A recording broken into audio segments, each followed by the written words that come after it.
3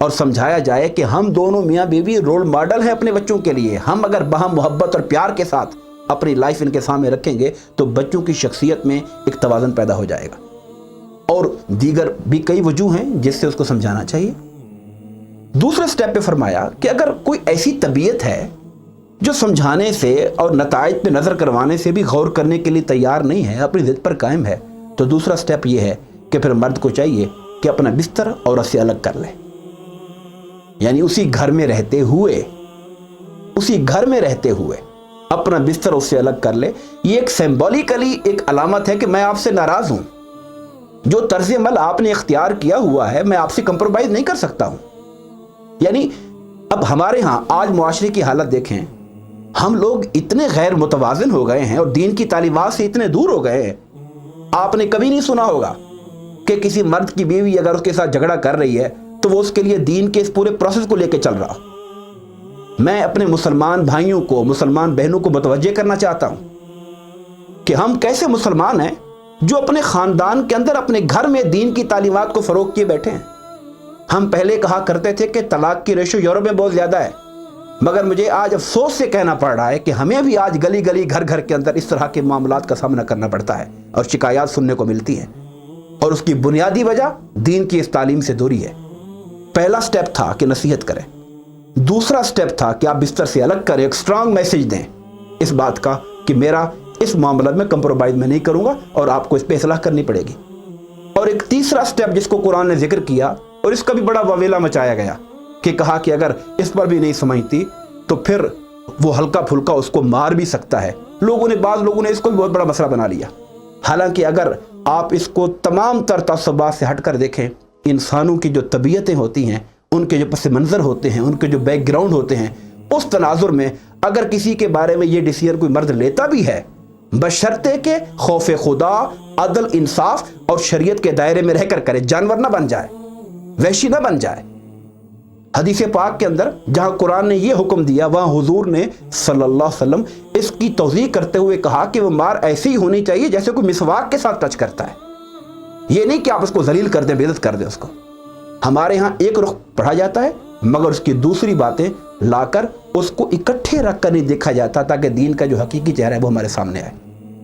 اگر اس سے بھی کام نہیں چلتا, یہ تینوں سٹیپس ناکام ہو گئے, تو پھر کہا گیا پھر کچھ لوگ مرد کے گھر والوں میں سے,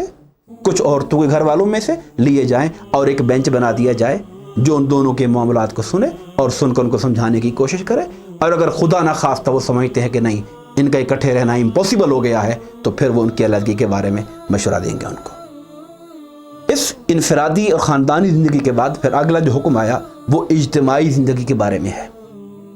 کہ انسان کی جو معاشرتی زندگی ہے, اسلام اس کے بارے میں دو ٹوک رائے رکھتا ہے کہ معاشرتی زندگی کا جو نظم ہے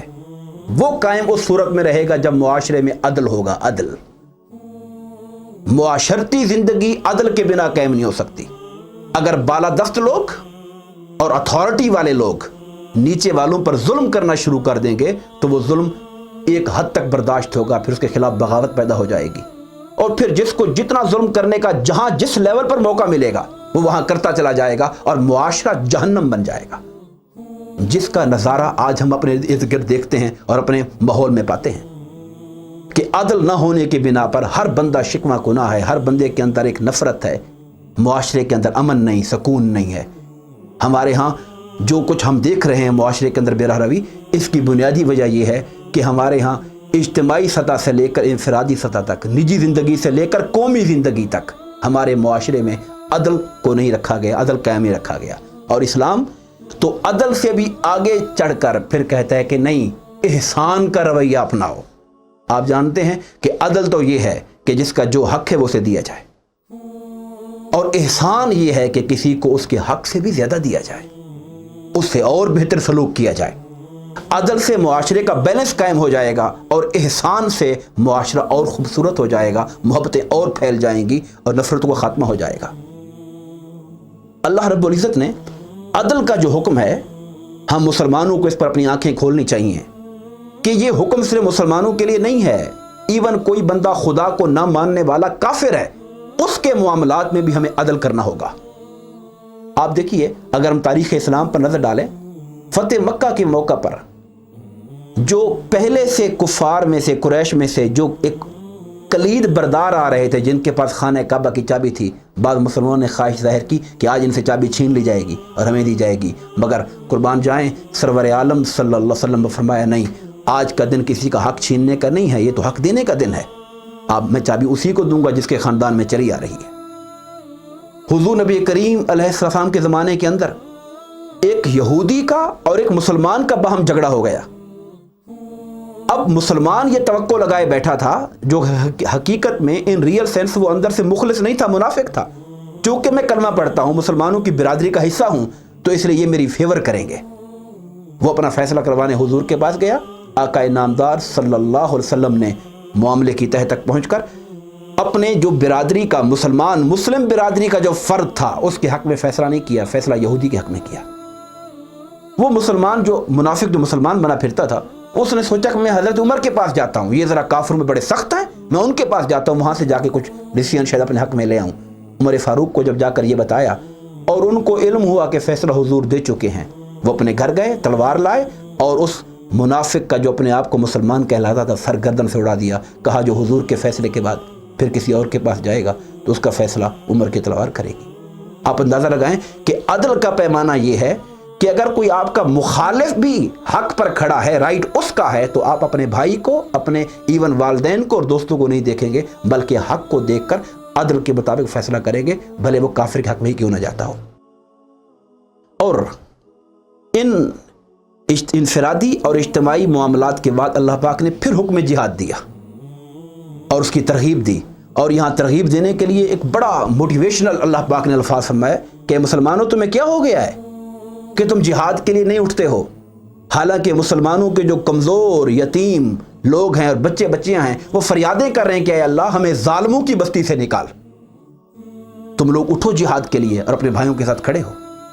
میں یہاں پر یہ واضح کرنا چاہوں گا، ہمارے ہاں جہاد بھی وہ کنسیپٹ ہے جس کو انتہائی برے طریقے سے اور نامناسب انداز سے لوگوں کے سامنے پیش کیا گیا۔ ہر جہاد کا مطلب لڑائی اور قتال، اور مسلمانوں کو ساتھ ایسے اٹیچ کر دیا گیا ہے کہ جہاں پر دنیا میں کوئی فتنہ غارت کوئی قتل ہوتا ہے وہ لوگ اس میں اسلام کے ساتھ اس کو نتھی کر دیتے ہیں، حالانکہ اسلام وہ دین ہے جو دنیا میں سب سے زیادہ امن کا پیغمبر ہے، امن کا پیغام دیتا ہے۔ جہاد کا جو لفظ ہے یہ جہد سے نکلا ہے، جس کا معنی ہوتا ہے ایفرٹ کرنا، کوشش کرنا۔ آپ اپنے مال کے ذریعے بھی معاشرے کی جو ویلفیئر ہے اس کے لیے کام کرتے ہیں، یہ جہاد ہے۔ آپ کو اللہ نے علم دیا ہے، آپ لوگوں کو جہالت کے اندھیروں سے نکال کر ان کو معلومات دیتے ہیں، یہ جہاد ہے۔ اللہ رب العزت نے اگر آپ کو جسمانی طاقت دی ہے، آپ کمزوروں کا سہارا بنتے ہیں، یہ جہاد ہے۔